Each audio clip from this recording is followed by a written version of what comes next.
Hi all, welcome back to Oops with C++ session 4.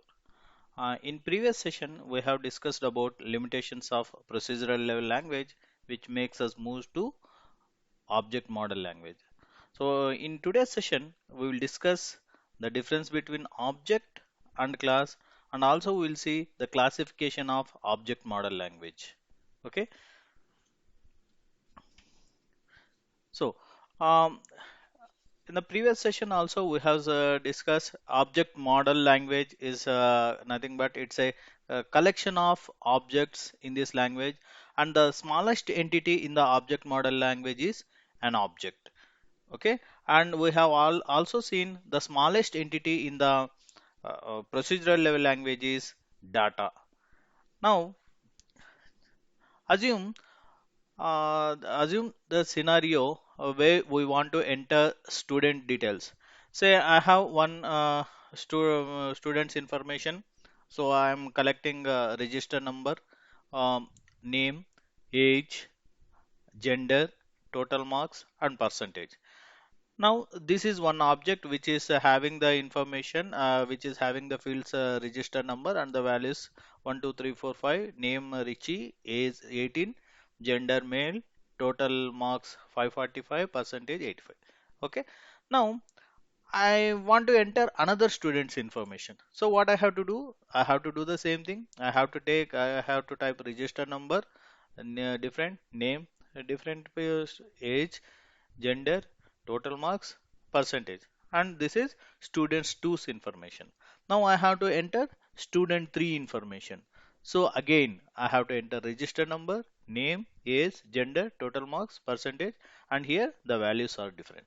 So this is one object, this is one object, and this is another object. Means this is one student information, this is another student information, this is third student information. If you have observed here, for every student, these fields like a register, left side fields, register number, name, age, gender, total marks, percentage, that is common. But only thing is the values of the students, maybe the name of the student, the registration number of the student is different. Okay, so now every time if you are creating the details or every time you are entering the student details, you have to type register number, name, age, gender, total marks, percentage, all these fields again, and you have to enter the values. So you have to repeatedly do this task. So for that what we can do is, instead of continuously typing all the fields for every student, what we can do is we can create one template like this as a register number, name, age, gender, total marks, percentage, and some of the functionalities like what the students will do reading, writing. So those functionalities. Now, if you see here, I have not entered any information. I have created a template. I have created a template format like this student details. Now, whenever any person is trying to enter the student details, what he has to do is he has to take the copy of this student detail copy of this template, and he has to enter the values. So from here take the registration number, name, age, gender, total marks, percentage. Now you enter the details. If you want to create another students, take another copy of this template and create the student details with the values. So now, so we have one original copy. You take the xerox of this, you fill it, and you can also see some biodata, pre inbuilt biodata forms will be there. So there you will be registration number, name, and all the information will be there. Just only thing is you have to fill the right side information. Left side information will be already present. So that is template. So here also this is a template. Okay. So this template we call it as class, and the Xerox copy whatever you have taken and you have filled this value is called object. So from where we got this Xerox copy, we have got this Xerox copy from the template, means from the class. So once the class is there, you can create n number of Xerox copies with the values, and these values and the copies which are having the values is called as object. Okay, so we can say class is a template or blueprint. of an object. But object, from where it is coming? Object is coming from the object is coming from this class. Okay, and if you observe here, register number, it is an unique identification. No two students or no two persons, two students will be having the same registration number. Mean this is an identity. Means the each object has to get differ with one identity, and this identity is the attribute which is differentiating one object with another object. Okay, and you can see here static attributes and few of dynamic attributes. So static attributes means these are fixed throughout the things, throughout the life of the object.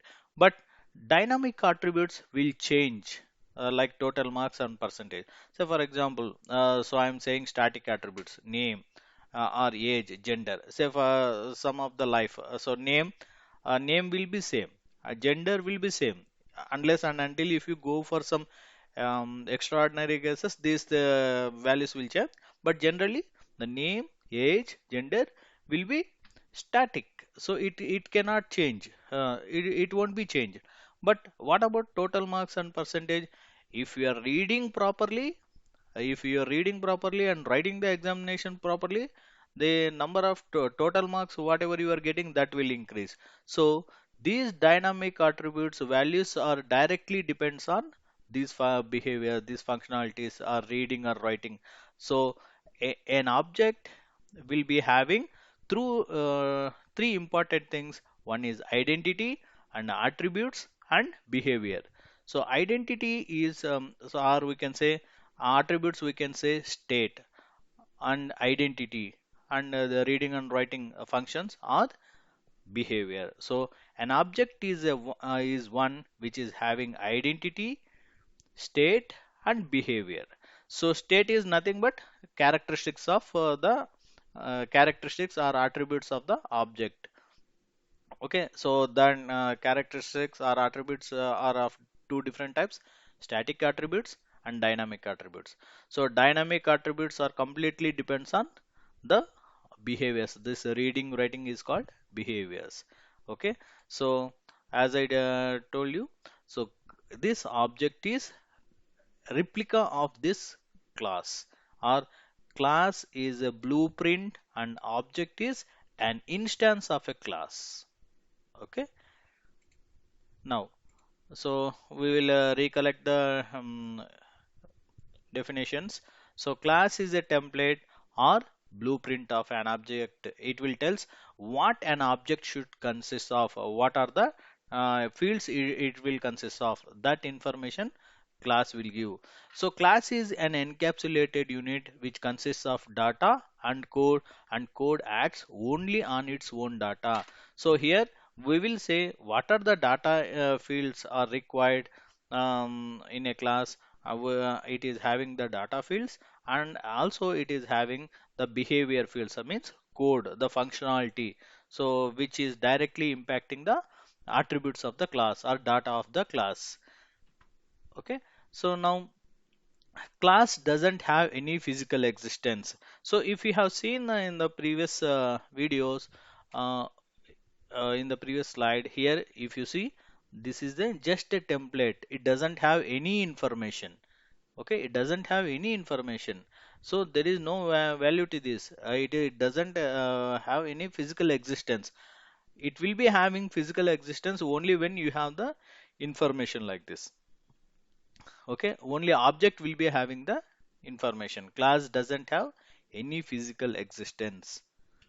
Okay, now class is also called as an object factory because from one class template we can create as many as objects we want. Say now we have created one template. With that template, we have created a class student details template. So with that, how many objects I can create? You have the one original. You take how many number of Xerox you want, you can take. After every Xerox, you can write. But so that is unlimited. How many objects you want, you can create. So that's why we call it as class is an object factory. So with one class template, we can create multiple objects. Okay. So now, then what is an object? So from where this object is coming? Object is coming with the help of the blueprint of the blueprint, that is class. So it is an instance of a class. Object is an instance of a class, and class is a template or blueprint of an object.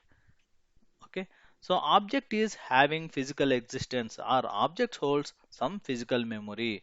So when we create an object, it will be having some value. uh, we can, if you say student doesn't have any physical existence. The template doesn't have any physical existence. We have taken the xerox of that. We have filled the information like register number some 1 2 3 4 5, name some Richie, age 75, some 17, so total marks, percentage, all this information it is having. So objects holds some physical memory. The existence will be there, physical existence will be there. Okay, so class doesn't have any physical existence. So object is having a unique identification which is differentiating from other object. So make sure that whenever you are creating any class, and you have to keep it in mind that you need one unique identification of the class. If the objects are getting created from that class, there should be one unique identification which is differentiating one object from another object. Okay, so we can also call object is an entity which is having state, behavior, and identity. Identity, as I said, it is an unique identification which is differentiating from other object. And state means it's nothing but a characteristics of an object, and it is also called as attributes of a class. And behavior is nothing but functionality or code of the class. Okay, now, so coming to object model language, this is classified into two types. One is object based language, and another one is object oriented language.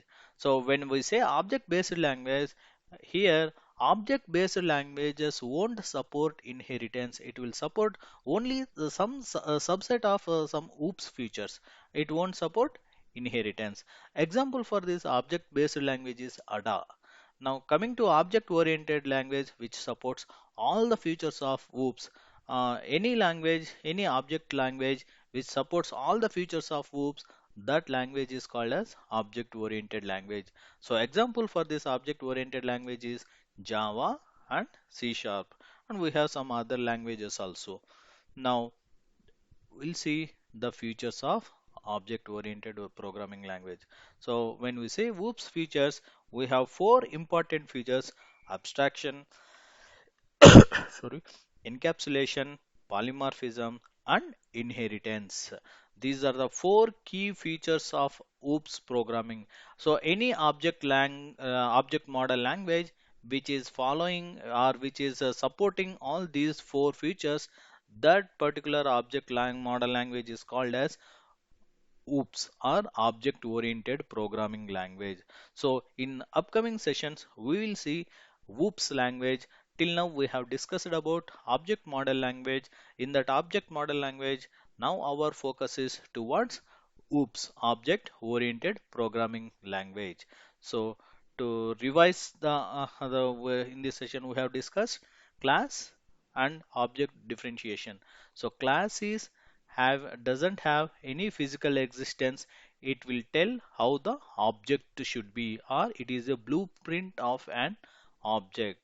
Object is having physical existence, and it is a replica, or it is an instance of a class, okay, which is having physical existence also.